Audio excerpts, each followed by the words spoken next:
Yeah, tell me how you felt. Share your feelings. Share.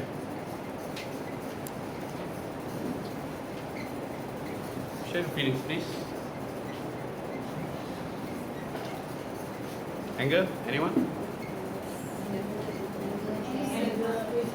Anger, frustration. Anger, frustration, sad. Why are you angry? What are you angry about?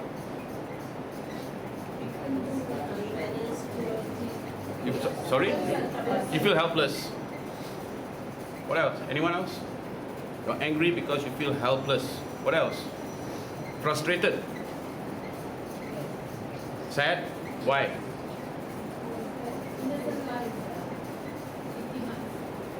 Innocent lives victimized. Sorry? Motivated. Peter is motivated. I'll come back to you in a while. No, I will, Peter, I will.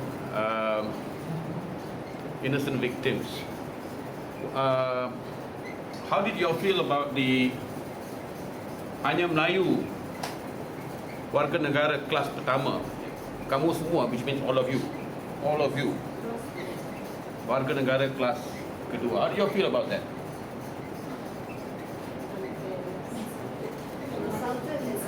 Insulted, unfair. I see it's a positive sign for the second tsunami. Okay. When is the second tsunami? Fingers crossed. Fingers crossed. Second tsunami. But okay, so that maybe that's what Peter meant by motivated. Peter, is that it? Okay. What else? What else do you all feel? Here's this fella saying all of you are second class. Only he and his ilk are first class.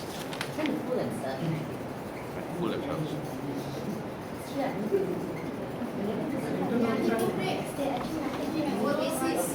This is a threat. You see, this is a threat. Who sees this? I started off before I showed this to say, now we'll talk about the possibility of an internal threat. Do you see this as an internal threat? Yes. Yes. Internal threat to what?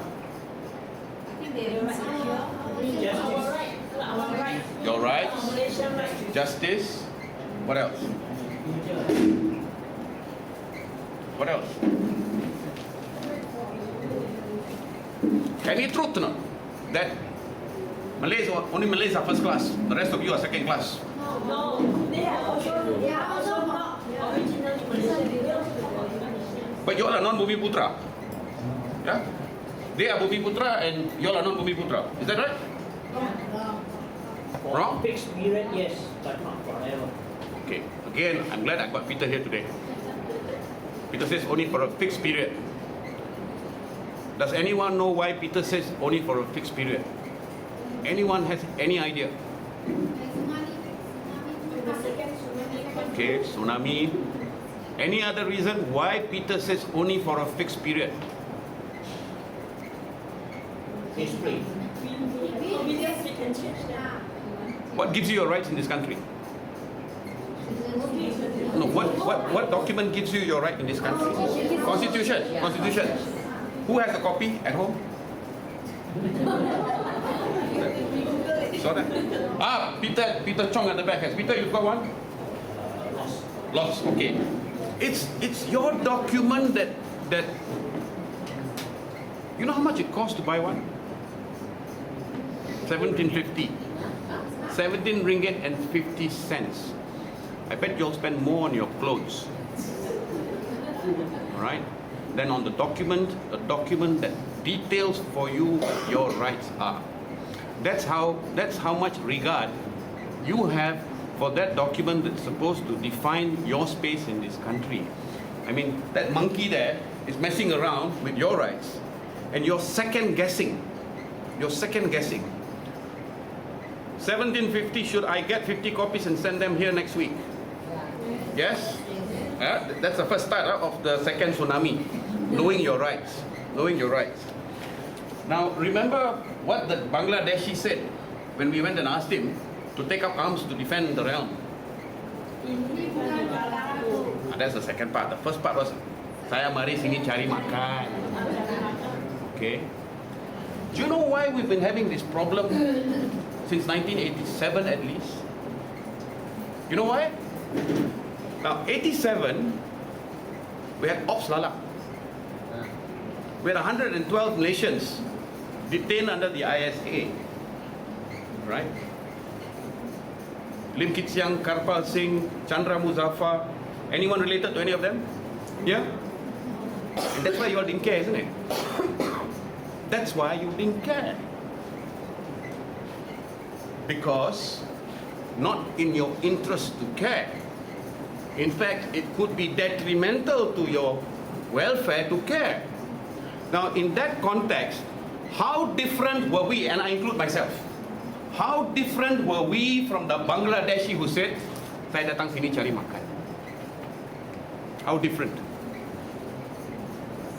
No different. No different. Yeah, we said, ini negaraku, tapi saya mau jaga periuk nasi. We look after our rice bowl. Now you saw that 15-minute video clip. All right? What we have seen, what we've seen happen is this.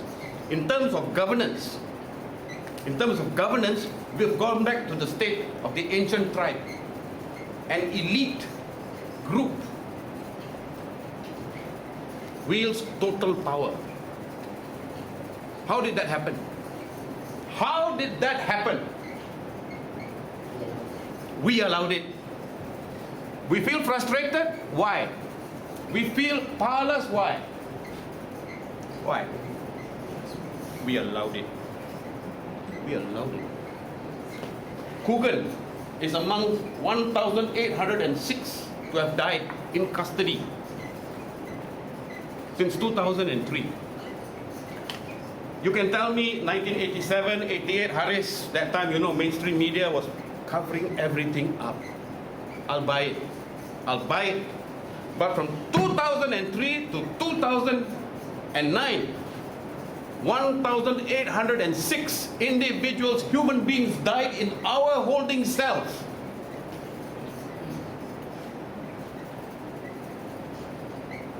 What do we do? What do we do? Frustrated? Helpless? We looked the other way. Rice bowl mentality. No different from the Bangladeshi. Maybe he's right. Maybe we all are second-class citizens because we only love ourselves. We only love ourselves. We'll cry for 2-3 days and feel horrible. And we'll go back to our middle-class ways, sit in our middle-class kopitiams and spend our middle-class money that we've earned from our middle-class shareholding. We don't care that there are marginalized Malaysians. I've said this the last time I was here. Shah Alam, your housing areas used to be rubber estates. You all live in Shah Alam? Have you ever asked yourself where the rubber tappers were displaced to make way for your homes? Have you ever asked yourself?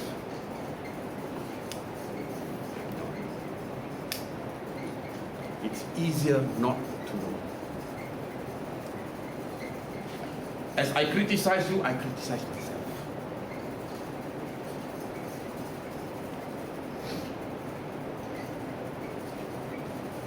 The police force, remember I said, we've taken over, the shift from the ancient tribe to the modern nation state freed us of the need to do policing so that we could get on with our lives. Education or vocation, they were supposed to do our job. They were supposed to protect KUBM for us. When they killed KUBM, we killed KUBM because they were our representatives policing. But it's so easy to say bloody useless police and blame them, feel distanced, removed, not taking ownership of the institutions and the processes in this country. We divorce ourselves from these processes. But these are our own. And we abdicate the responsibility that we owe to our fellow citizens. And that's what's been happening in this country for the last 30, 40 years.